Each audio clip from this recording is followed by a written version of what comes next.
മൂന്നാം തവണയും ഇടതുപക്ഷം അധികാരത്തിൽ വരുമെന്ന നല്ല ആത്മവിശ്വാസം പിണറായി വിജയന് ഉണ്ടായിരുന്നു. എന്നാൽ അതെല്ലാം തകരുന്ന ഒരു കാഴ്ച, അതായത് 36 സീറ്റുകളിലേക്ക് ചുരുങ്ങുന്ന കാഴ്ചയാണ് പിന്നെ ഉണ്ടായത്. പുതിയ സർക്കാർ ഏതുമാവട്ടെ, BLM കൂടെയുണ്ട്. പുതിയ സർക്കാരിന് ആശംസകൾ. രാജ്യത്തെ ഏറ്റവും വലിയ multi state housing cooperative society, എല്ലാവർക്കും ഭവനം, BLMന്റെ ലക്ഷ്യം. ചുവപ്പിന്റെ കോട്ടകൾ വരെ UDF പിടിച്ചെടുത്തു. എന്തുകൊണ്ടാണ് ഇടതുപക്ഷം കേരളത്തിൽ പരാജയപ്പെട്ടത്? അതിന്റെ പ്രധാന കാരണം ആശാവർക്കർമാരുടെ പ്രതിഷേധത്തെക്കുറിച്ചാണ്. ഓണറ്റേറിയം വർദ്ധിപ്പിക്കണമെന്നാവശ്യപ്പെട്ട് നീണ്ട 9 മാസം ആശാവർക്കർമാർ നടത്തിയ രാപ്പകൽ സമരം കേരള മനസാക്ഷിയുടെ ഭാഗമായി മാറി. സമരത്തിന് നേതൃത്വം കൊടുത്തത് SUCI ആണെന്ന ഒറ്റ കാരണത്താൽ മുഖ്യമന്ത്രിയും സർക്കാരും സമരക്കാരോട് മുഖം തിരിച്ചു എന്നതാണ് ഏറ്റവും പ്രധാന കാര്യം. ന്യായമായ വേതന വർധനയ്ക്കായി അതിസാധാരണക്കാരായ സ്ത്രീകൾ നടത്തിയ പോരാട്ടത്തെ അത് പാട്ടപ്പറക്കികളുടെ സമരമായി CPM ചിത്രീകരിച്ചു. രണ്ടാമത്തെ കാരണം ഉദ്യോഗാർത്ഥികളോടുള്ള സർക്കാരിന്റെ സമീപനമാണ്. PSC റാങ്ക് പട്ടികയുടെ കാലാവധി കൂട്ടാത്തതും ന്യായമായ ആ ആവശ്യം ഉന്നയിച്ച് സമരം ചെയ്യുന്ന ഉദ്യോഗാർത്ഥികളോട് കാട്ടിയ ധാർഷ്ട്യവും ധിക്കാരവും അത് തിരിച്ചടിച്ചു. മൂന്നാമത്തേത് DYFIക്കാരുടെ രക്ഷാപ്രവർത്തനത്തെക്കുറിച്ചാണ്. ജനങ്ങളുടെ പ്രശ്നങ്ങളും പരാതികളും അറിയാനെന്ന പേരിൽ മുഖ്യമന്ത്രിയും മന്ത്രിമാരും ഒരു ബസ്സിൽ കയറി നാടാകെ യാത്ര നടത്തി, ഇഷ്ടം പോലെ ഭക്ഷണവും കഴിച്ച് സുഖിച്ച് കേരളത്തിലെ എല്ലാ ജില്ലകളിലും യാത്ര ചെയ്യുകയും കൂടാതെ നാട്ടുകാരുടെ നെഞ്ചത്ത് കയറി അതൊരു യാത്രയായി മാറി. അങ്ങനെ ലക്ഷക്കണക്കിന് കോടിക്കണക്കിന് രൂപ ആ ഒരു നവകേരള യാത്ര എന്ന പേരിലേക്ക് അതിനെ നശിപ്പിച്ചു. അതും ജനങ്ങളുടെ മനസ്സിൽ ഒരു തെറ്റായ ഒരു സന്ദേശം നൽകി.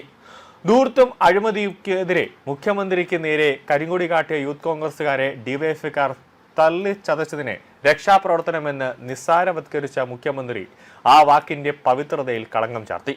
കാണുന്ന സാധാരണക്കാരുടെ നെഞ്ചത്ത് വരെ മുഖ്യമന്ത്രിയുടെ അംഗരക്ഷകർ ചെടിച്ചട്ടി കൊണ്ട് അടിച്ചതും ലാത്തി കൊണ്ട് അടിച്ചതും കറപ്പിട്ടുകൊണ്ട് മുഖ്യമന്ത്രി പുറത്തേക്ക്, അതായത് മുഖ്യമന്ത്രിയുടെ വാഹന വ്യൂഹമോ അല്ലെങ്കിൽ മുഖ്യമന്ത്രി നിൽക്കുന്ന സ്ഥലത്തൊന്നും കറപ്പിട്ടുകൊണ്ട് സാധാരണ ജനങ്ങൾ നിൽക്കാൻ പാടില്ല എന്നതും ജനങ്ങളെ മാറ്റി ചിന്തിക്കാനെന്ന് പ്രേരിപ്പിച്ചു.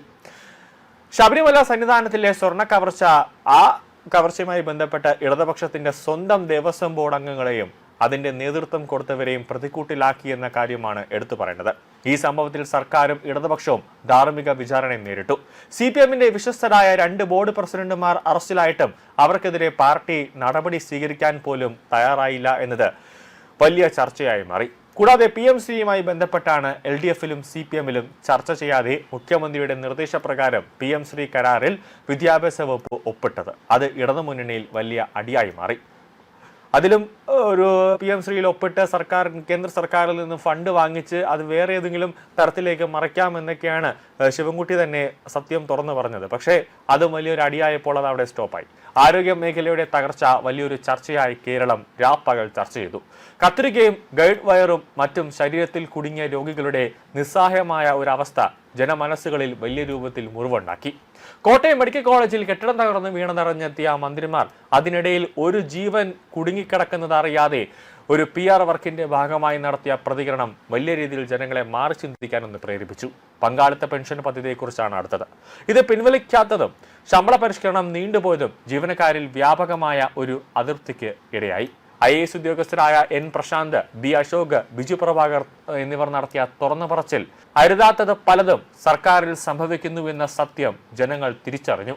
ഭരണം തൊട്ട് തിരഞ്ഞെടുപ്പ് പ്രചാരണം വരെ മുഖ്യമന്ത്രിയിൽ മാത്രം കേന്ദ്രീകരിച്ചിരുന്ന ആ ഫ്ലക്സുകളും ബാനറുകളും പ്ലക്കാർഡുകളും മുഖ്യമന്ത്രി പിണറായി വിജയൻ എന്ന പാർട്ടി 100 വട്ടം പറഞ്ഞുകൊണ്ടിരുന്നത് ജനങ്ങൾക്ക് വലിയ രീതിയിൽ ഒരു വിരളി പിടിക്കുന്ന ഒരവസ്ഥയായി മാറി.